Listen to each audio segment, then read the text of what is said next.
وَإِذَا أَذَقْنَا النَّاسَ رَحْمَةً مِّن بَعْدِ ضَرَّاءٍ مَسَّتْهُمْ، اور جب ہم لوگوں کو کچھ اپنی رحمت کا مزہ چکھاتے ہیں اس تکلیف کے بعد جو ان کے اوپر آ گئی تھی، اذا لہم مکر فی آیاتنا، تو پھر وہ ہماری آیات کے بارے میں سازشیں شروع کر دیتے ہیں۔ یہ معلوم ہوتا ہے کہ مکے میں بھی مختلف روایات سے ہے کہ چھوٹی چھوٹی تکلیفیں جو ہیں حضور کی بعثت کے بعد، کہیں کوئی قحط بھی ایک بڑا شدید پڑا اور مختلف قسم کی تکالیف آتی تھی، تو اس میں ان کے دل کچھ پسیج جاتے تھے۔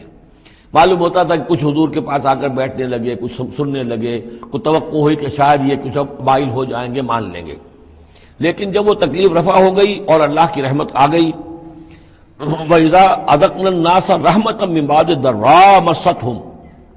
اذا لہم مکر فی آیاتنا، پھر وہ ہماری آیات کے ساتھ سازشیں شروع کر دیتے ہیں، ان کے خلاف ریشہ دوانیاں شروع کر دیتے ہیں۔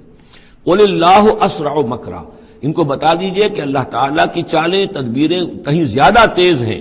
تم بھی کر رہے ہو، چالیں چل رہے ہو، تدبیریں کر رہے ہو، لیکن اللہ کی جو تدبیریں ہیں ان کی رفتار جو ہے اس کا مقابلہ تم نہیں کر سکو گے۔ ان رسلنا یکتبون ما تمکرون، اور ہمارے جو فرشتے ہیں،